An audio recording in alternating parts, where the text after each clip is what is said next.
के 98 शहर बनेंगे स्मार्ट। सबसे ज्यादा यूपी के 13 शहर हुए शामिल। 5 साल में खर्च होंगे 96,000 करोड़। विदेशी संकेत के दम पर बाजार ने लगाई छलांग। सेंसेक्स 500 पॉइंट चढ़ा, लेकिन अगस्त सीरीज में 5% उड़ के सेंसेक्स निफ्टी। बैंक्स में एनपीए जो है, खास करके आप अगर पब्लिक सेक्टर बैंक में देखिए तो बहुत बड़ा ये इश्यू है जो सरफेस पे लोग आने नहीं दे रहे हैं। बैंकों के बढ़ते एनपीए पर कॉर्पोरेट इंडिया है चिंतित। आरपीजी ग्रुप के चेयरमैन हर्ष गोयनका ने खास मुलाकात में कहा, जितना दिख रहा है उससे कहीं ज्यादा है एनपीए। बैंक अकाउंट खोल रहे हैं तो बैंक में तो अंगूठा लगा ही रहे हैं।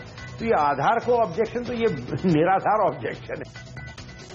हरीश साल्वे ने आधार की जोरदार वकालत की। कहा, सरकार आधार को बचाने के लिए उठाए सभी कदम। प्राइवेसी की बहस को इससे जोड़ना गलत। आवाज एक्सक्लूसिव। हवाई सफर हो सकता है महंगा। सरकार हवाई किराए पर 2% सेस लगाने पर कर रही है विचार। उधर प्रधानमंत्री चाहते हैं एयरलाइन सस्ते से सस्ता टिकट देने की होड़ करे खत्म। और क्या हत्या के वक्त गर्भवती थी शीना? मां इंद्राणी और राहुल से पूछताछ के बाद पुलिस सूत्रों का खुलासा। इंद्राणी के बेटे मिखाइल को पूछताछ के लिए मुंबई लाने की तैयारी।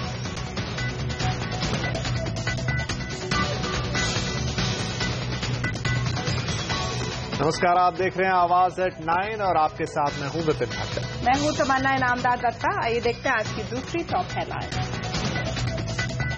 आरबीआई ने वित्त वर्ष 2016 में 7.6% ग्रोथ की जताई उम्मीद। सालाना रिपोर्ट में दरों में कटौती के बावजूद कर्ज सस्ता न करने पर बैंकों को लगाई फटकार। लंबे अरसे बाद एसईजेड्स के डेवलपमेंट पर तेज हुई हलचल। केंद्र सरकार ने दी 6 नए एसईजेड्स को मंजूरी। करीब 22 एसईजेड्स को पूरा करने के लिए दिया गया और समय। नवेद के बाद सुरक्षा बलों के हत्थे चढ़ा एक और पाकिस्तानी आतंकवादी। बारामुल्ला में 26 घंटे की मुठभेड़ के बाद गिरफ्त में आया बलूचिस्तान का सज्जाद। और इसरो ने श्रीहरिकोटा से किया GSAT-6 का सफल लॉन्च। दूरदराज के इलाकों में बढ़ेगी मोबाइल कनेक्टिविटी। रक्षा क्षेत्र को भी मिलेगी बड़ी मदद।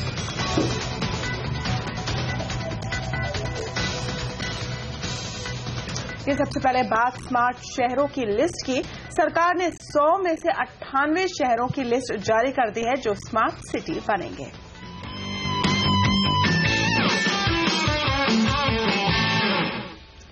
पुराने शहरों को स्मार्ट बनाने के मकसद से आज सरकार ने 98 स्मार्ट सिटीज के नामों का ऐलान कर दिया। स्मार्ट सिटी की लिस्ट में सबसे ज्यादा यूपी, तमिलनाडु और महाराष्ट्र के शहरों का नाम शामिल है।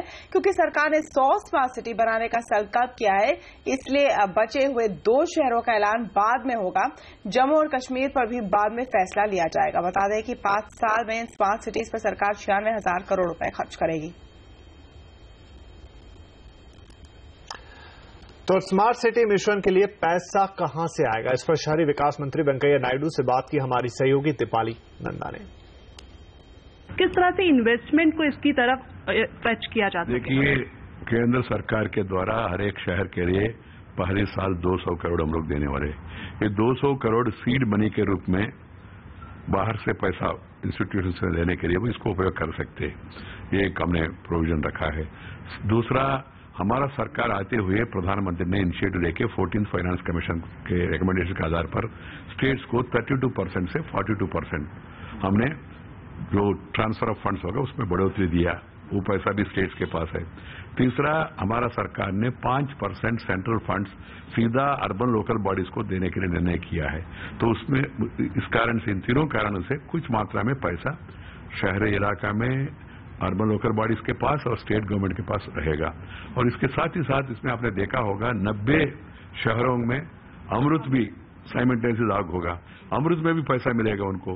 तो अमृत में जो पैसा मिलेगा वो स्टेट डेवलपमेंट में पैसा मिलेगा वो, और जो 5% सीधा अर्बन लोकल बॉडीज देंगे वो पैसा, और जो 200 करोड़ रुपए मैं दे रहा हूं, ये सब डॉटेल करने के लिए, कन्वर्ट करने के लिए भी हमने स्टेट्स को और शहरों को बताने वाले हैं। इसको दिखा के मार्केट से पैसा लेना है और उसके लिए तैयारी करना है। जैसा आपने कहा, सबसे बड़ा चुनौती है, ये तो चुनौती है, मगर चुनौती स्वीकार करने का मूड में है देशवासी। मुझे विश्वास है कि लोग सक्सेसफुल मॉडल्स देखने के बाद अपना अपना नया आइडियाज के साथ आएंगे और रिजोर्स मोबिलाइज कर पाएंगे, ऐसा मेरा विश्वास है। तो स्मार्ट सिटी से कितना बदलेगा देश और क्या ये मौका है रियल एस्टेट के नए हॉट स्पॉट्स को पिक करने का? इस पर बात करने के लिए हमारे साथ दो मेहमान जुड़ रहे हैं। पुणे से हमारे साथ हैं प्रॉपर्टी कंसल्टेंसी फर्म JLL के नेशनल डायरेक्टर मोहम्मद असलम साहब और दिल्ली से हमारे साथ हैं वरिष्ठ पत्रकार यतीश राजावत। आप दोनों का ही बहुत स्वागत है। असलम साहब, पहले आप पर आता हूं। तो स्मार्ट सिटी की तैयारियां हो गई हैं, 100 शहर के नाम फिलहाल 98 लेकिन 100 हो जाएंगे। तो क्या स्मार्ट सिटीज बनने से देश का रियल एस्टेट मार्केट भी इन्वेस्टमेंट के लिहाज से स्मार्ट बनेगा? किस तरह के नए निवेश के मौके आप देख रहे हैं अब यहां पर? देखिए, बहुत अच्छा डिसीजन है। मैं तो ये बोलूंगा कि ये एक्चुअली जो एक रियल एस्टेट मार्केट जो अभी थोड़ा सा स्लो चल रहा था या स्लगिशनेस था, आई थिंक गवर्नमेंट से जो अनाउंसमेंट हुआ है इससे बहुत बड़ा इम्पैक्ट आने वाला है। आई थिंक जो इसको देखना चाहिए वो बहुत पॉजिटिव वे में हम लोगों को इसे देखना चाहिए, क्योंकि अभी हम जो देख रहे हैं, जो एक अर्बनाइजेशन हो रहा है या जो एक सिटी में जो कॉन्सेंट्रेशन हो रहा है या ज्यादा जो कुछ ही सिटीज में हर स्टेट में जहां पे भीड़ भाड़ है या उसी एरिया में एम्प्लॉयमेंट के जो अपने को नए नए अवसर मिलते हैं, सिर्फ उसी जगह है और सब उसी तरफ भागते हैं। आई थिंक ये स्मार्ट सिटी के अनाउंसमेंट से हर स्टेट में जो उन्होंने लिया है, तो आई थिंक जो पूरा इन्वेस्टमेंट जो होगा वो पूरा डिस्पर्स हो जाएगा। तो हर स्टेट में आप देखेंगे कि और सिटीज आ जाएंगी जहां पर लोगों को नए नए अवसर मिलेंगे। और गवर्नमेंट की ये इनिशिएटिव से इंफ्रास्ट्रक्चर और जो हमेशा से कमी रही है दूसरी सिटीज के डेवलपमेंट में, उस चीज के लिए बहुत बहुत फायदा होगा। उसमें सबसे बड़ा है इंफ्रास्ट्रक्चर। जो हम हमेशा देखते हैं कि इंफ्रास्ट्रक्चर कम होने की वजह से या अच्छे रोड्स या कनेक्टिविटी, IT, ऑल दैट, उन सब की वजह से जो उनका विकास नहीं होता है। आई थिंक ये स्मार्ट सिटी का एक अच्छा इनिशिएटिव था। जब अनाउंस हुआ था तब भी बहुत इस चीज से उम्मीद थी और फाइनली ये अब आ गया है और उन्होंने डिसाइड कर लिया है। तो आई थिंक इसके इन्वेस्टमेंट से बाकी जो डेवलपर्स हैं बड़ी बड़ी सिटीज के, वो लोग इसको एक अच्छी अपॉर्चुनिटी समझेंगे और वो अभी से ही उस पर काम करना शुरू करेंगे। तो आई थिंक गवर्नमेंट का जो ये इनिशिएटिव है, ये ओवरऑल इम्पैक्ट जो पूरी बाकी सिटीज पर आएगा या ओवरऑल इंफ्रास्ट्रक्चर या इन्वेस्टमेंट के लिए आज की डेट में अगर इसको जो एक दूरदर्शी इन्वेस्टर है या वो देख पाएगा, वो डेफिनेटली इसका पूरा फायदा उठाएंगे। तो इन सिटीज में अब डेफिनेटली बहुत हम आगे देखेंगे कि बहुत ज्यादा वहां पे ये रियल एस्टेट एक्टिविटीज बढ़ जाएगी। चलिए, उम्मीद तो यही है।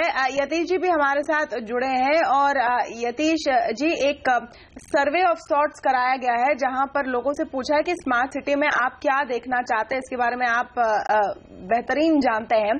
कुल मिलाकर ये तो सबसे बड़ा सवाल रहा ही है कि स्मार्ट सिटी को स्मार्ट क्यों कहेंगे, इसकी क्या परिभाषा होगी और जिन सिटीजन्स की फीडबैक आई है उसमें से क्या निकल कर आ रहा है इस बारे में?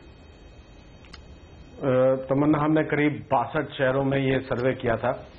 localcircles.com है, जिसपे हर शहर में नागरिक जुड़े हुए हैं और अपनी आम जिंदगी की, रोज शहरी जिंदगी की दिक्कतें बयान करते हैं। पहली चीज जो निकल के आई इस पूरे माहौल में कि जून 25 को प्रधानमंत्री ने कहा था कि स्मार्ट सिटी का प्लान होगा और उसमें नागरिकों से पूछा जाएगा कि क्या वो चाहते हैं और कैसे चाहते हैं। ये कभी हुआ नहीं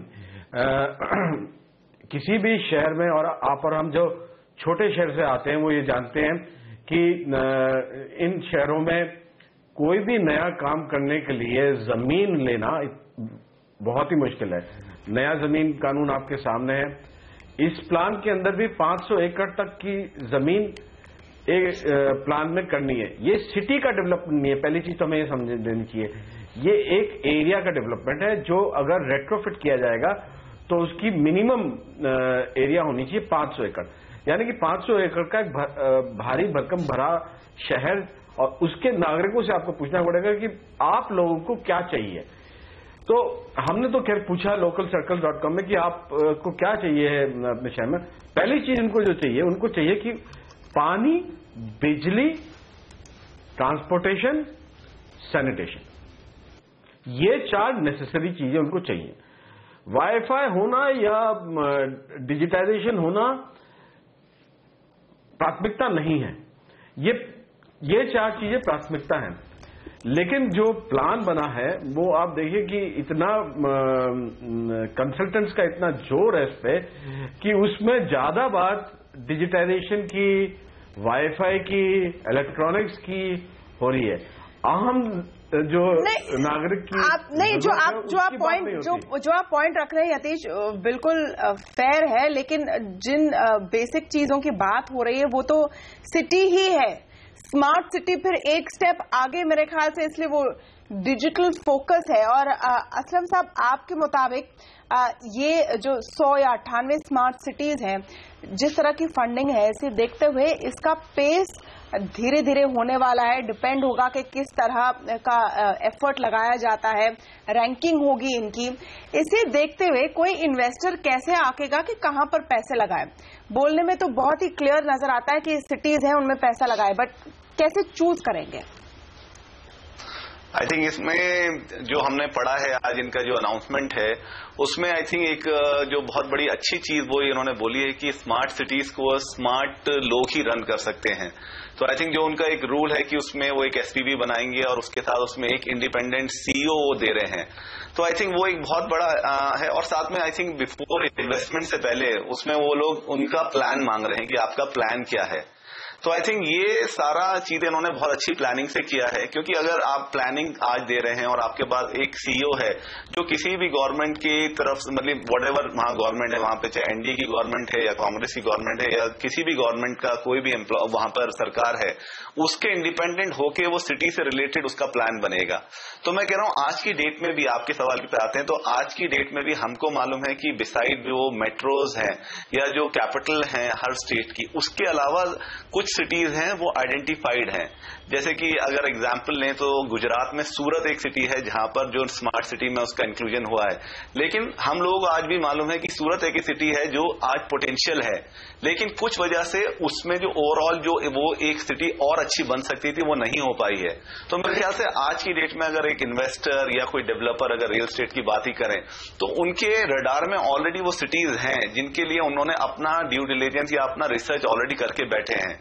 नाउ जब उनको एक बार ये डिसीजन दिखेगा कि किस सिटीज को स्मार्ट सिटी, पहले 100 सिटीज कौन सी आएंगी, तो ऑटोमेटिकली आप देखेंगे कि गवर्नमेंट के डिसीजन आते आते उन सब एरियाज या उन सब सिटीज में ऑलरेडी एक्टिविटीज अपने आप बढ़नी शुरू हो जाएगी।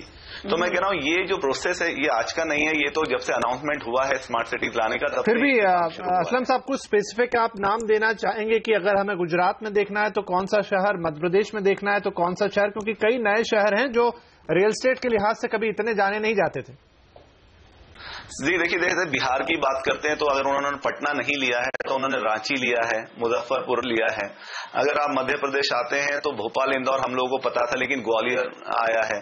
फिर अगर आप यूपी में भी जाएंगे तो इलाहाबाद के ऊपर बात हुई है। तो आई थिंक ये सब सिटी हैं जो ऑलरेडी एक कमर्शियल हब्स हैं, जहां पे already business activities, real estate activities या ओवरऑल जो वहां पे और डेवलपमेंट हो रहा है वो हो रहा है। मेरे ख्याल से ये एक अच्छा डिसीजन होगा कि रादर आप एकदम जीरो से स्टार्ट करें या आप वो आइडेंटिफाई करें सिटीज, जैसे भुवनेश्वर भी आप ले सकते हैं। तो आप उन सिटीज पे ध्यान दीजिए जो ऑलरेडी एक स्टेप स्मार्ट सिटी की तरफ या 5 स्टेप या 10 स्टेप ऑलरेडी ले चुके हैं। रादर आप जीरो से स्टार्ट करेंगे, क्योंकि क्या है कि ये जो फर्स्ट 100 सिटीज हैं, अगर उनका डेवलपमेंट आप देखेंगे या उनके ऊपर जब आप रिजल्ट आने शुरू होंगे तो उससे एनकरेजमेंट बनेगा। क्योंकि अल्टीमेटली आज की डेट में बिकॉज ऑफ इंटरनेट या जो भी है आजकल राइट ऑफ इंफॉर्मेशन सबके पास है, तो वो सब देख पाएंगे कि जहां भी आपने पहले 100 स्मार्ट सिटीज जो अनाउंस किए थे उनका क्या डेवलपमेंट हुआ है लेट्स से नेक्स्ट 5 इयर्स में। बिल्कुल। अंत में यतीश जी, इस सर्वे में कई सारी चीजें आई हैं, जैसे आपने कहा कि लोगों को बुनियादी सुविधाएं पहले ठीक करके चाहिए, लेकिन स्मार्ट सिटीज के संकल्प में किस तरह से जीवन बदलेगा, डिजिटल इंडिया से कैसे ये मर्ज करेगा? तमन्ना देखो, एक है ख्वाबी दुनिया और एक है ये वर्चुअल दुनिया और एक है रियलिटी हमारे शहरों की और एक है ये रियल एस्टेट का मार्केट। ये तीनों अलग अलग चीजें हैं। मैं ये बड़ा साफ करना चाहता हूं इसमें कि इसमें 2 पार्ट हैं स्मार्ट सिटी के। एक है एग्जिस्टिंग सिटी को सुविधा प्रोवाइड करना, मतलब उनको मुहैया कराना वो चीजें। दूसरा है ग्रीनफील्ड एक्सपेंशन। दोनों के तरह के प्लान स्मार्ट, ये शहर जो 98 शहर चुने गए हैं ये सबमिट कर सकते हैं। रियल एस्टेट का जो पार्ट है वो जब होगा जब ग्रीनफील्ड एक्सपेंशन होगा। बाकी का जो है वो रीडेवलपमेंट एक्जिस्टिंग सिटी में होगा, तो उस एरिया की शायद प्राइसेस बढ़ेंगे। अब बात आई कि ये डिजिटल और रियलिटी को कंबाइन करने की बात, तो देखिए इसमें असलियत और इस दुनिया में काफी अंतर है। जो पैसा है 100 करोड़ रुपए है, वेंकैया नायडू जो कह रहे थे 200 करोड़ है, क्योंकि 100 करोड़ वो दे रहे हैं और बाकी 100 करोड़ स्टेट गवर्नमेंट को और यूएलबी को देना पड़ेगा। स्टेट गवर्नमेंट आप जानती हैं कि मतलब मध्य प्रदेश ले लीजिए या जेएनके ले लीजिए, सब बैंकरप्ट है, पैसा नहीं है किसी ने। अगर आप पॉइंट कंप्लीट कर सके Yatish, because way short of time, अगर आप पॉइंट बस कंप्लीट कर सके।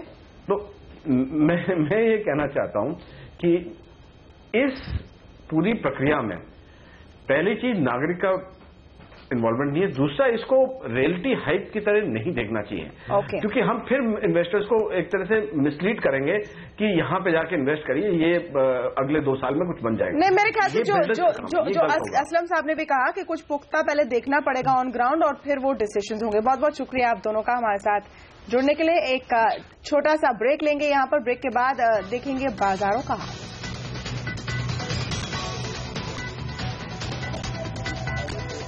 और हवाई यात्रियों के लिए एक बेहद जरूरी खबर, वो भी इस ब्रेक के बाद।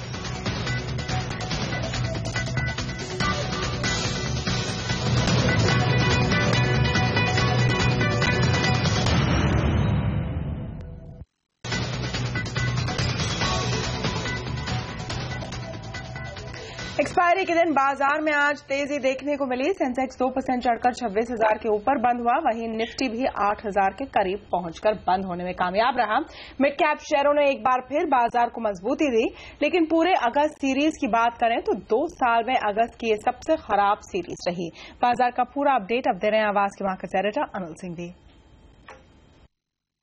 हालांकि अगस्त की सीरीज और खासतौर से आखिरी हफ्ता बाजारों के लिए काफी भारी पड़ा और दुनिया भर के बाजारों और चीन की चिंताओं के चलते बाजार सीरीज दर सीरीज काफी कमजोर बंद होते नजर आए। लेकिन हाँ, आज का दिन उतना बुरा नहीं था, इनफैक्ट काफी बड़ी राहत देने वाला था। कल अमेरिकी बाजारों में बड़ा उछाल और उसके बाद आज एशिया और यूरोप के बाजारों की मजबूती भारतीय बाजारों को पसंद आई और एक्सपायरी के दिन फिर शॉर्ट कवरिंग का सिलसिला जो सुबह से शुरू हुआ वो दिन के अंत तक बरकरार रहा। पहले 7,850 पर शुरुआत की बाजारों ने, उसके बाद 7,900 के लेवल को पार किया और उसके बाद 7,950 को भी, और फाइनली 2% की तेजी के साथ निफ्टी बंद होने में कामयाब रहा।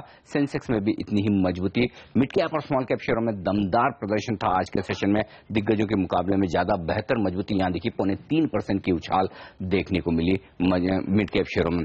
स्मॉल कैप शेयर भी 2.5% ऊपर थे। बैंक निफ्टी हाँ जरूर उतना पार्टिसिपेट नहीं कर पाया तेजी में जितनी उम्मीद की जा रही थी, लेकिन सेकंड हाफ में यह भी पिकअप होते हुए दिखा और फिर 0.2% की तेजी नजर आई। बढ़ने वाले शेयरों की तादाद काफी बेहतर थी और एक्सपायरी के दिन आप समझ सकते हैं कि वॉल्यूम्स भारी भरकम होते हैं और आज भी वैसा ही दमदार कारोबार देखने को मिला, लगभग 5.5 लाख करोड़ के ऊपर। अब जो एक्शन में थे स्टॉक्स, उसमें ऑयल एंड गैस स्पेस के दिग्गजों से बड़ा सहारा आया। केन इंडिया, ओएनजीसी, रिलायंस और चेन्नई पेट्रो जैसे शेयर काफी तेजी से बढ़े। वहीं ऑयल मार्केटिंग कंपनियों के शेयरों में भी अच्छी तेजी देखने को मिली। एचपी, बीपी, आईओसी रिकवर होकर बंद होने में कामयाब रहे। कल के कमजोर शेयरों में फार्मा थे, लेकिन आज रिकवरी में आगे थे। सिप्ला, लुपिन, डॉक्टर और संचारों निफ्टी के स्टॉक्स पॉजिटिव बंद हुए। वहीं अगर आप देखें तो सरकारी बैंक, बीओबी, पीएनबी जैसे शेयरों में, एसबीआई में अच्छी तेजी देखने को मिली आज के सेशन में। Kotak Mahindra bank, axis, ICICI bank, ये प्राइवेट बैंक्स भी आज मजबूत बंद हुए। इनके अलावा मेटल शेयरों पर डालिए नजर। वेदांता, टाटा स्टील जैसे दिग्गजों में एक अच्छी खरीदारी आज लौटती नजर आई। आईटी शेयरों में भी टेक महिंद्रा, इन्फोसिस, जियोमेट्रिक जैसे शेयरों ने दमदार प्रदर्शन किया। वहीं आप सीमेंट शेयरों में देखें तो अंबुजा में दमदार उछाल दिखा 6% का। ग्रासिम, एसईसी जैसे शेयरों में भी अच्छी तेजी बनती हुई दिखी। अदानी ग्रुप के शेयर आज एक्शन में थे। अदानी एंटरप्राइजेस 11% चढ़कर बंद हुआ। अदानी पावर पोर्ट में भी तेजी थी। वहीं रियल एस्टेट शेयरों में आज फिर से तेजी दिखी। आईबुल रियल कल भी मजबूत था, आज फिर से 10% चढ़ा। प्रेस्टीज, डीएलएफ, एचडीएल जैसे दिग्गजों में अच्छी खरीदारी। कल बाजार में कुछ बड़े एक्शन फंड्स की तरफ से देखने को मिले, जहां खरीदारी बिकवाली दोनों ही सौदे हुए, लेकिन उन शेयरों में आज तेजी का एक्शन दिखा। जेबीएफ, पावरमेक जो कल लिस्ट हुआ था, मोतीलाल ओसवाल फंड ने यहां पर खरीदारी की। रेडिको खेतान में मॉर्गन स्टैनली ने खरीदारी की। इसके बाद स्टॉक में तेजी होती हुई दिखी। आज निफ्टी पर दमदार शेयर जो थे, एचडीएफसी टॉप गेनर, कल टॉप लूजर था, आज 8% चढ़कर बंद हुआ। एनएमडीसी, पावर ग्रिड, भारती में अच्छी तेजी नजर आई। वहीं मिड कैप स्पेस में भी काफी स्टॉक्स एक्शन में थे। डबल डिजिट एक्शन वाले एस्कॉर्ट्स 19% ऊपर, सिम्फनी, गोदरेज और बाटा जैसे मिड कैप शेयरों में आज बड़ी तेजी देखने को मिली। तो ये थे बाजार का हाल। और अब बात करेंगे हवाई सफर की, जो महंगा हो सकता है। सूत्रों के मुताबिक सरकार हवाई टिकट पर 2% का सेस लगाने की तैयारी कर रही है। इस खबर पर और बातचीत के लिए अब हमारे साथ हैं दिल्ली से हमारे संवाददाता रोहन सिंह। रोहन, सरकार सेस लगाने का विचार, लेकिन अचानक से सेस क्यों? जी बिल्कुल, जो नई एविएशन पॉलिसी आ रही है उसमें ये विचार रखा गया है। उसके ड्राफ्ट में ये बात रखी गई है कि जो आपका हवाई टिकट है उसमें उसका जो बेसिक फेयर है उसके ऊपर 2% का सेस लगाया जाएगा, जिसका इस्तेमाल जो है जो दूर दराज के इलाकों में है एयर कनेक्टिविटी को बढ़ाने में किया जाएगा। एयरपोर्ट अथॉरिटी ऑफ इंडिया को यह दिया जाएगा ताकि जो दूर दराज के इलाके हैं वहाँ जो एयरपोर्ट की व्यवस्था है उसको सुधारी जा सके, और इसके लिए इस सेस की व्यवस्था की जाएगी। नई एविएशन पॉलिसी के बारे में जो खास बातें आ रही हैं, कई नई बातें उसमें आएंगी, जिसमें सबसे महत्वपूर्ण बात होगी 520 नियम में बदलाव। 520 नियम यानी कि किसी भी एयरलाइंस को भारत से बाहर ऑपरेट करने के लिए 5 साल का अनुभव और 20 फ्लाइट्स का जो 20 एयरक्राफ्ट की फ्लीट होने की अनिवार्यता है। ऐसा माना जा रहा है कि जो नई एविएशन पॉलिसी आ रही है उसमें सरकार इसमें रिलैक्सेशन दे सकती है, और कोई भी एयरलाइन जो कि 300 डोमेस्टिक फ्लाइट कर चुकी एक साल में कर पाएगी उसे इस बात की अनुमति दी जा सकती है। तो कई सारे नए बदलाव आने जा रहे हैं। ये भी माना जा रहा है जो एयर इंडिया को प्राइवेटाइजेशन की बात की जा रही थी, सरकार फिलहाल नई एविएशन पॉलिसी में उसे टच नहीं कर रही है। ATF प्राइजेस को लेकर बात हो रही थी, उसमें भी कोई परिवर्तन नहीं किया जाएगा, क्योंकि सरकार का मानना है कि इससे फाइनेंशियल इम्प्लीकेशंस हो सकते हैं।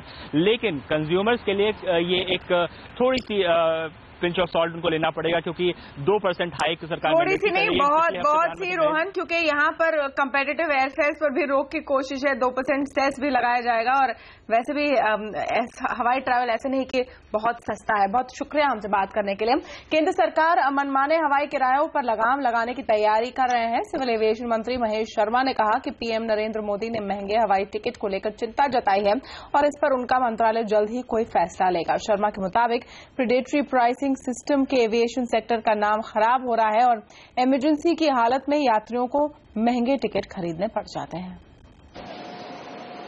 सिविल एविएशन मंत्रालय ये चाहता है कि हवाई जहाज की इकोनॉमी क्लास की टिकटों पर न्यूनतम और अधिकतम कीमत की सीमा लगाई जानी चाहिए। एविएशन मंत्रालय ने एक नोट में ये सुझाव दिया है। सिविल एविएशन राज्य मंत्री महेश शर्मा के मुताबिक महंगे एयर टिकट्स को लेकर पीएम नरेंद्र मोदी अपनी चिंता जता चुके हैं। ज्यादातर सांसदों ने भी प्रीडेटरी प्राइसिंग के चलते होने वाले उतार चढ़ावों पर नाराजगी जताई है। हाल ही में प्रधानमंत्री मोदी के सामने नई एविएशन पॉलिसी पर एक प्रेजेंटेशन में ये फैसला किया गया कि प्रीडेटरी प्राइसिंग पर 3 तरीकों से रोक लगाई जाएगी। It is a concern of the majority of member parliaments including the honourable prime minister that predating pricing of this airlines needs to be addressed. Now we have 3 modes to address them. One mode is we invite all the stakeholders, the airlines, and tell them that it's giving a bad name to the industry. It should be stopped. Then we have the regulator DGCA. Of course, at the first phase, we don't have any idea of using our regulator. And the third, our national carrier, we can use at a balancing factor, the Air India. यहाँ पर एक छोटा सा break लेंगे। Break के बाद बताएंगे क्या कहती है RBI की सालाना रिपोर्ट। और GST पर सरकार ने फिर शुरू की कोशिशें।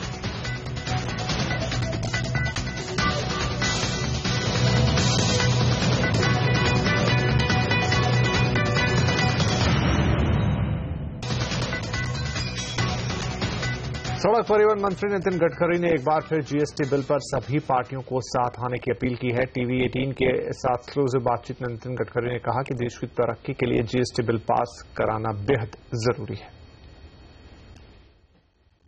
This is the time for all parties. I also appeal to Congress party and other parties that in the national interest, as early as possible, we should approve the bill of GST. For the national interest, they should come and they should help the government for our economy in the very crucial time to support them, and that is the need of the hour. Reserve bank ने मौजूदा वित्त वर्ष में GDP growth की रफ्तार 7.6% रहने का अनुमान जताया है। आरबीआई की सालाना रिपोर्ट के अगले कुछ महीनों में महंगाई बढ़ने का खतरा भी बताया है। हालांकि आरबीआई को भरोसा है कि महंगाई 6% से नीचे रहने की पूरी उम्मीद है। आरबीआई ने अपनी रिपोर्ट में बैंकों को फटकार लगाई है। आरबीआई का कहना है कि बैंक ब्याज दरों में कटौती का पूरा फायदा ग्राहकों को नहीं दे रहे हैं। साथ ही बैंकों के बढ़ते एनपीए पर भी आरबीआई ने चिंता जताई है। आरबीआई के मुताबिक 2015-16 में सीएडी 1.5% के नीचे रहने का अनुमान है। अब ब्रेक के बाद आपको सुनाएंगे जाने माने वकील हरीश साल्वे की आधार और प्राइवेसी पर राय। साथ ही दिखाएंगे आरपीजी ग्रुप के चेयरमैन हर्ष गोयनका से सीएनबीसी आवाज की खास मुलाकात।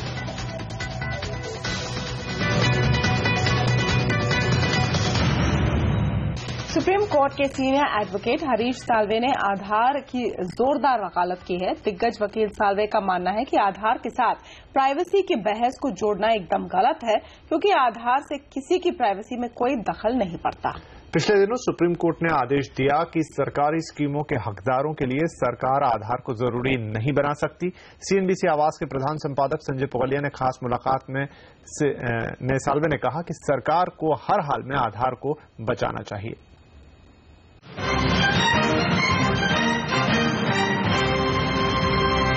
साल्वे साहब, आपसे बहुत सारे विषय हैं मेरे पास, लेकिन एक विषय जिस पर अभी सार्वजनिक चर्चा गर्म नहीं हुई है लेकिन बड़ी फिक्र वाली है, वो है प्राइवेसी की डिबेट को आधार से जोड़ने की कोशिश। मोदी जी के गवर्नेंस मॉडल में हम ये समझते हैं कि आधार एक सेंटर पीस है।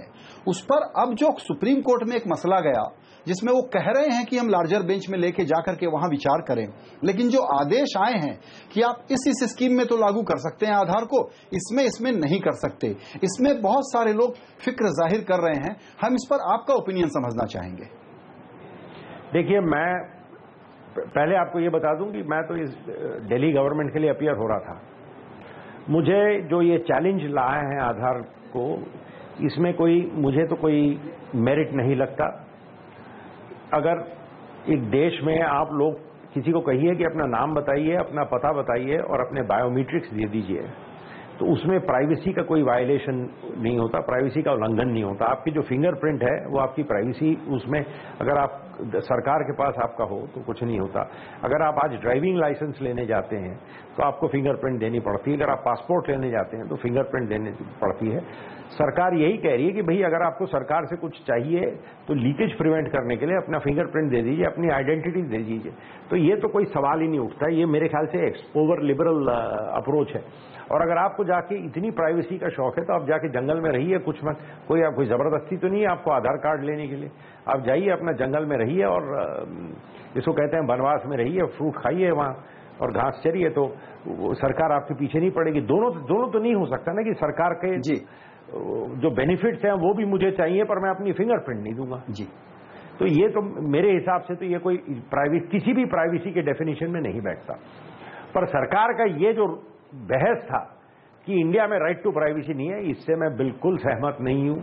ये गलत है। कॉन्स्टिट्यूशन हमारा इवॉल्व हो रहा है और हमारा कॉन्स्टिट्यूशन में जो हमारे ह्यूमन राइट्स हैं, इसका जो एवोल्यूशन हुआ है, जो ये आगे बढ़े हैं, ये दुनिया में बाकी ज्यूरिस्ट सब मानते हैं कि इंडियन सुप्रीम कोर्ट ने देखो कितना डेवलप किया है ह्यूमन राइट्स ज्यूरिस्प्रूडेंस को। ये उल्टे डायरेक्शन में कभी नहीं जाना चाहिए। आज जबकि इंडिया में एक जिसको कहते हैं इंटॉलरेंस की लहर नजर आ रही है, ऐसे समय में ह्यूमन राइट्स को, इंडिविजुअल राइट्स को, ये सिविल राइट्स जो एक होते हैं, इनको मजबूत करने की जरूरत है, ना कि उनको क्वेश्चन करने की। तो सर ये बताएं कि क्या इसमें ये माना जाए कि सुप्रीम कोर्ट पॉलिसी के मैटर में आ रहा है, या ये भी साथ में माना जाए कि सरकार को जहां आधार के सेफ्टी सिक्योरिटी के कंसर्न पे, प्राइवेसी के कंसर्न पे, लेकिन मेरिट को बताते हुए आर्ग्यू करना था, वहां सरकार ने थोड़ा इसको खुद ही स्केलेट कर दिया और प्राइवेसी की डिबेट में एंगेज हो गई। देखिए, ऐसा है, ये आप जो मेरे से सवाल पूछ रहे हैं, मेरे बड़े स्ट्रांग व्यूज हैं लॉ ऑफ प्राइवेसी पे। एक सिटीजन की डिग्निटी है और प्राइवेसी एक डिग्निटी का अंग होती है। तो तो मैं तो ये मानता हूं कि जिसने ये सवाल उठाया वो सवाल ही गलत उठाया प्राइवेसी की, लॉ राइट टू प्राइवेसी का। मैं ये मान के बहस करने को राजी था ये मैटर कि हाईएस्ट राइट टू प्राइवेसी पकड़ लीजिए आप, कितना भी हाईएस्ट पकड़ लीजिए, उस पर भी आधार कार्ड खरा निकलेगा। तो इसमें तो ये राइट टू प्राइवेसी का जो डिबेट में फंस गए हैं, ये लादर इशू में चले गए आप, ये भगवान जाने ये आधार कार्ड की क्या सिचुएशन बन के आएगी। क्या आपको ये आशंका आधार कार्ड को किसी भी सूरत से प्राइवेसी का वायलेशन नहीं माना जा सकता, ये मेरी पर्सनल ओपिनियन। एब्सोल्युटली। और हमको ये लगता है क्योंकि ये डे टू डे कामों में कई बार लोग ध्यान नहीं देते कि आधार को आप बाहर रख दीजिए, तो बताइए कि जिस प्राइवेसी की चिंता लोग कर रहे हैं वो फेसबुक से लेके गूगल तक और बैंकों से लेके इनकम टैक्स के जमाने में कहां आपकी वो प्राइवेसी सुरक्षित है।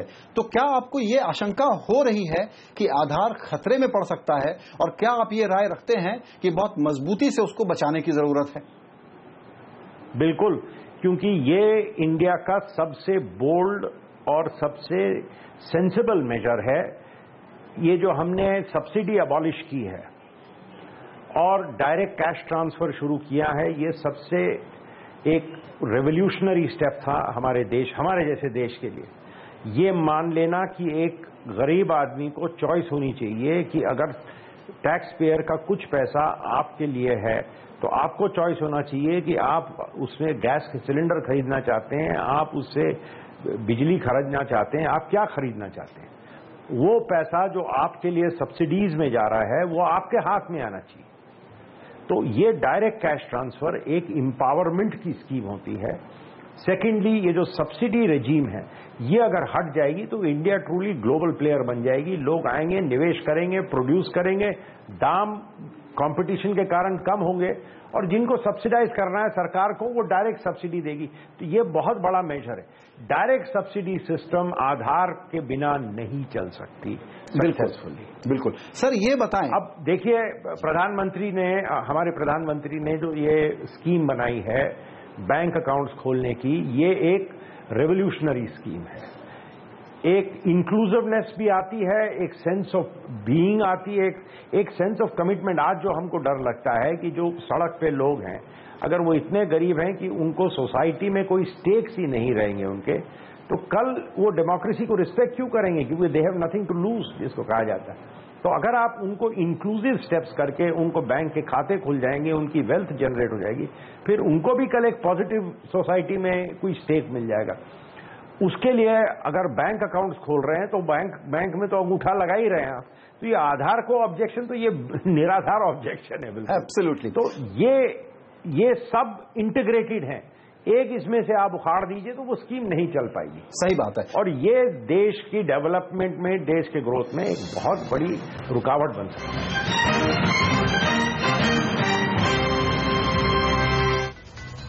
हरीश साल्वे के साथ एक खास मुलाकात आप देख सकते हैं कल शाम 5 बजे CNBC आवाज पर। मोदी सरकार ठीक रास्ते पे है, ऐसा मानना है आरपीजी ग्रुप के चेयरमैन हर्ष गोयनका का। CNBC आवाज के प्रधान संपादक संजय पोगलिया के साथ खास मुलाकात में उन्होंने कहा कि सरकार के फैसलों का असर जल्द देखने को मिलेगा। हालांकि उन्होंने ये भी कहा कि फैसलों पर अमल में लाने में अभी कुछ देरी हो रही है, जिसे ठीक करना होगा। डिसीजन मेकिंग जो है वो कुछ स्लो हो गया है। मिनिस्टर, ब्यूरोक्रेट्स जो हैं वो डिसीजंस ले नहीं रहे हैं क्योंकि उन्हें CVC और ये PIL और ये सब से डर लगता है। मिनिस्टर्स जो हैं वो सब फाइल्स को काफी PMO को भेज देते हैं, और काफी फाइल्स जो है PMO में बढ़ती जा रही है और उसका कोई सोल्यूशन नहीं हो रहा है। और PM साहब एक आदमी है, कितना और काफी विदेश में के दौरा कर रहे हैं, तो उनको समय की भी तो शॉर्टेज है। तो मेरे ख्याल से डेलीगेशन और ट्रस्ट बढ़ाना पड़ेगा मिनिस्टर्स के लिए। ये नए लोग हैं, ये लोग थोड़ा सा अभी सीखने में वक्त ले रहे हैं। दूसरे लोग इसको क्रिटिसिज्म के तौर पर बोल रहे हैं कि जिस प्रकार की मैनेजमेंट कैपेसिटी, जिस प्रकार की बैंडविड्थ और जिस प्रकार का टैलेंट चाहिए, उसकी सरकार में कमी है। आप इससे एग्री करते हैं? पार्शली एग्री करता हूं। कुछ मिनिस्ट्रीज में बहुत काबिल लोग हैं, कुछ में इम्प्रूवमेंट की जरूरत है। तो हर गवर्नमेंट के जैसा कैलिबर ऑफ पीपल मिक्स्ड है। और बैंकों के एनपीए पर बात करते हुए हर्ष गोयनका ने कहा कि बैंकों का एनपीए खतरनाक तरीके से बढ़ गया है, जिसे छुपाने की कोशिश की जा रही है। अब ये मीडिया की जिम्मेदारी बनती है कि एनपीए की सच्चाई का पर्दाफाश करें। बैंक्स में एनपीए जो है, खास करके आप अगर पब्लिक सेक्टर बैंक्स में देखिए तो बहुत बड़ा ये इशू है, जो सरफेस पे लोग आने नहीं दे रहे हैं। सबके लिए ये बहुत कन्वीनियंट है।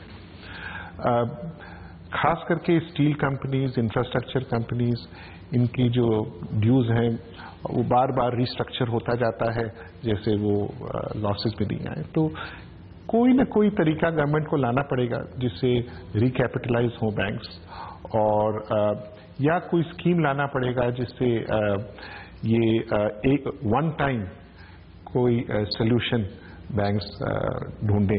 ये लोग सरफेस पे नहीं आने दे रहे हैं बैंकिंग वाली जो प्रॉब्लम है, और इसीलिए लोगों को ये शंका है कि दरअसल ये न्यूज तो सरफेस पे आएगी। इतना मैग्नीट्यूड इतना बड़ा है कि आप उसको रोक नहीं सकते। तो किसी भी सरकार के लिए बेहतर है कि सारी बैड न्यूज को वो सामने रख दे और कन्फ्रंट कर ले। आपको लगता है कि बैंकिंग से और बुरी खबरें आने वाली हैं? मेरे ख्याल से सबको मालूम है क्या सिचुएशन है। अब ये पत्रकार लोग जो हैं और उनका काम है ऊपर लाना, बैंक्स का काम है उसे नहीं आने देना। तो ये तो मीडिया पे डिपेंड करती है कि क्या सामने लाएं या नहीं लाएं, पर और आरबीआई पे डिपेंड करती है। पंजाब और हरियाणा हाईकोर्ट ने कैपिटल गेन्स टैक्स के मामले में विदेशी निवेशकों को एक बड़ी राहत दी है। हाईकोर्ट ने कैपिटल गेन्स टैक्स में छूट के लिए मॉरिशस का टैक्स रेजिडेंस सर्टिफिकेट ही काफी है। कोर्ट ने ब्लैकस्टोन और सरको डील के मामले में फैसला सुनाया है। हाईकोर्ट ने इस मामले में एएआर के फैसले को पलट दिया है। साल 2011 में ब्लैकस्टोन मॉरिशस और बार्कलेज मॉरिशस ने इंटरनेट बीपीओ में अपनी हिस्सेदारी सरको को बेच दी थी। रेवेन्यू डिपार्टमेंट ने तर्क दिया था कि दोनों कंपनियों का मॉरिशस में कोई कारोबार नहीं है। और हत्या के वक्त गर्भवती थी शीना मर्डर से जुड़े दूसरे और बड़े खुलासे देखिए इस ब्रेक के बाद। और ब्रेक के बाद देखिए एसईजेड पर फिर एक्शन में आ चुकी है सरकार।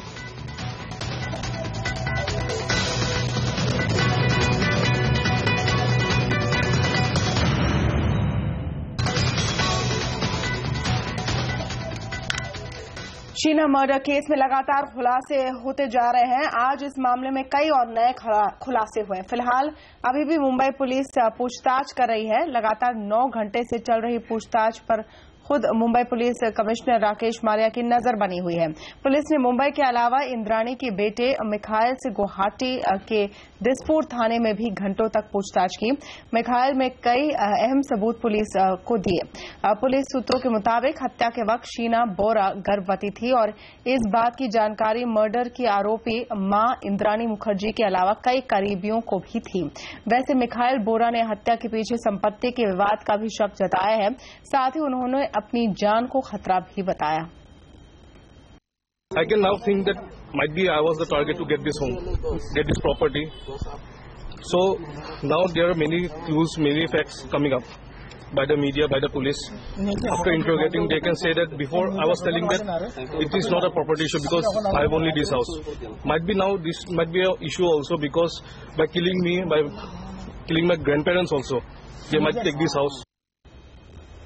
दूसरी तरफ मुंबई पुलिस ने पूछताछ का दायरा बढ़ाते हुए पीटर मुखर्जी के बेटे राहुल से भी पूछताछ की है। राहुल ने इंद्राणी और पीटर से अपने उतार चढ़ाव भरे रिश्तों का खुलासा किया।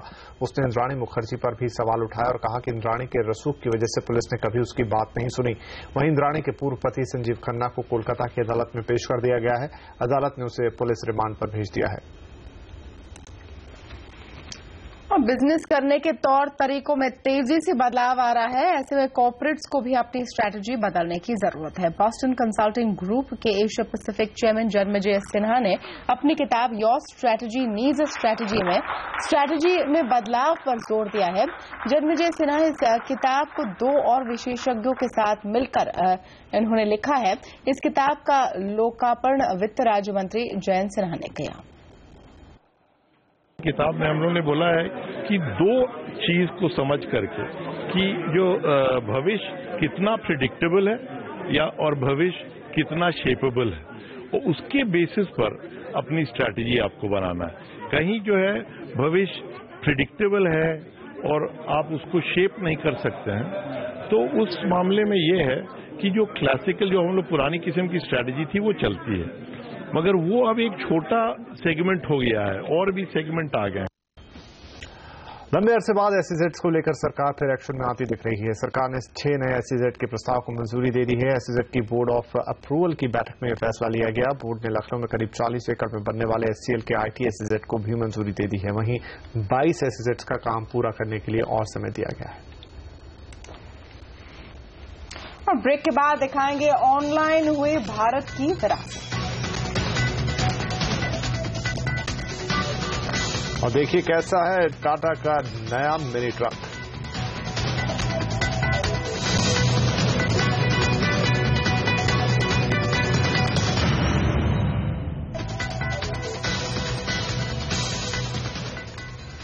दिल्ली हाईकोर्ट के डीजल गाड़ियों पर बैन को बरकरार रखने के आदेश के खिलाफ ओला ने सुप्रीम कोर्ट में अपील की है। दिल्ली हाईकोर्ट ने राज्य सरकार के टैक्सी एग्रीगेटर्स के डीजल गाड़ियां चलाने पर बैन लगाने के फैसले को सही ठहराया था। इसी आदेश के खिलाफ ओला सुप्रीम कोर्ट में गया है। इस अपील पर अगले हफ्ते सुनवाई की उम्मीद है। ओला की दलील है कि सुप्रीम कोर्ट ने यूरो 2 नॉर्म का पालन करने के लिए कहा है, इसलिए सीएनजी के साथ ही डीजल गाड़ियां भी चलाने की अनुमति मिले। टाटा मोटर्स ने अपने छोटे कार्गो ट्रक एस का नया वर्जन एस मेगा लॉन्च कर दिया। 1 टन क्षमता वाले इस गाड़ी की कीमत करीब 4.25 लाख रुपए से शुरू हो रही है। एस मेगा की बिक्री 7 राज्यों में शुरू कर दी गई है। इसके बाद बढ़ाकर पूरे देश में की जाएगी। तेजी से बढ़ने वाले स्मॉल पिकअप सेगमेंट में फिलहाल टाटा की हिस्सेदारी करीब 75% है। So ACE is a very successful, well accepted product. But हमें recently market has been evolving और एक ज़रूरत जो हमारे कस्टमर को महसूस हो रहा है कि एस अगर थोड़ा और ज़्यादा पावरफुल होता और उसका कैबिन कंफर्ट थोड़ा ज़्यादा होता, लोड कैरिंग कुछ ज़्यादा कर सकते हैं without disturbing the price point so much. और महिंद्रा एंड महिंद्रा जल्द ही कॉम्पैक्ट एसयूवी सेगमेंट में धमाल मचाने जा रही है, क्योंकि कंपनी अपनी अपकमिंग कॉम्पैक्ट एसयूवी TUV 300 को 10 सितंबर को लॉन्च करने जा रही है। TUV यानी टफ यूटिलिटी व्हीकल नाम के पीछे कंपनी का तर्क है कि इसका डिजाइन बैटल टैंक से इंस्पायर्ड है। कंपनी इसे नए प्लेटफॉर्म पर बना रही है जो साइज के मामले में 4 मीटर से छोटी होगी। इसमें एडवांस M-HOC इंजन होगा। कंपनी इसे चाकन प्लांट में बनाएगी। और हम आपको बता दें कि महिंद्रा के बेड़े में TUV 300 लॉन्च होने के बाद 8वीं एसयूवी होगी। 3 साल पहले शुरू हुए गूगल कल्चरल इंस्टीट्यूट ने भारत की हेरिटेज साइट्स और संस्कृति को वेबसाइट्स और मोबाइल ऐप के जरिए ऑनलाइन प्लेटफॉर्म पर लाने की पहल की है। इसके जरिए गूगल भारतीय कला, शिल्प और सांस्कृतिक विरासत को सहेजने में जुड़ी संस्थाओं को एक विश्व मंच पर प्रदर्शित करने का मौका देगा। पीएम नरेंद्र मोदी के डिजिटल इंडिया कैंपेन के साथ कदम मिलाते हुए गूगल कल्चरल इंस्टीट्यूट ने भारत की कला, शिल्प और सांस्कृतिक विरासत को बड़े पैमाने पर डिजिटल प्लेटफॉर्म पर ले जाने की पहल की है। गूगल कल्चरल इंस्टीट्यूट ने गुरुवार को इस क्षेत्र में काम कर रही 10 नई संस्थाओं को जोड़ने की पहल की है। इस नई पहल में गूगल कल्चरल इंस्टीट्यूट ने करीब 2000 नई शिल्प कृतियों को ऑनलाइन अपनी साइट पर प्रदर्शित किया है। We are launching first-time digitized high-resolution Zoom images. We are launching stories, exhibitions. We are also launching virtual tours. Google cultural institute के इस कदम से अब दुनिया के किसी भी कोने में बैठकर कोई भी भारतीय कला, संस्कृति और विरासत से रूबरू हो सकता है। यहाँ तक कि अपनी जगह से भारत में हेरिटेज साइट की दीवारों पर लिखे अक्षर तक पढ़ सकता है। गूगल कल्चरल इंस्टीट्यूट से जुड़ी संस्थाओं का मानना है कि उन्हें अपनी कला के प्रदर्शन के लिए एक विश्व मंच मिल गया है। इसमें सबसे ज्यादा फायदा कारीगर को होगा, क्योंकि वो अभी स्मार्टफोन लेके व्हाट्सएप इस्तेमाल करते हैं। अपना ही इस प्रोजेक्ट का ऐप उन्होंने अपना फोन पे अगर लगा दिया तो वो सारे गांव में दिखा सकते हैं।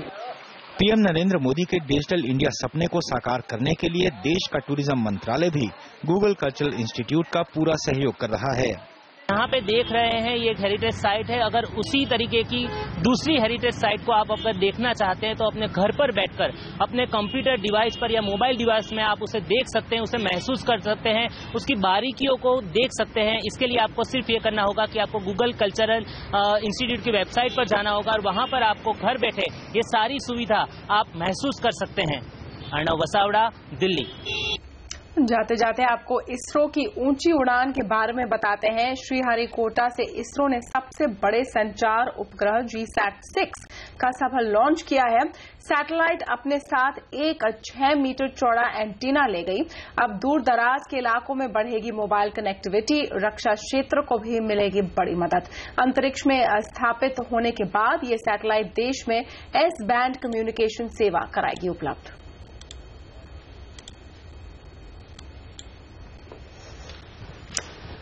और आवाज एट 9 में आज के लिए इतना ही। कल फिर होगी मुलाकात, तब तक के लिए नमस्कार।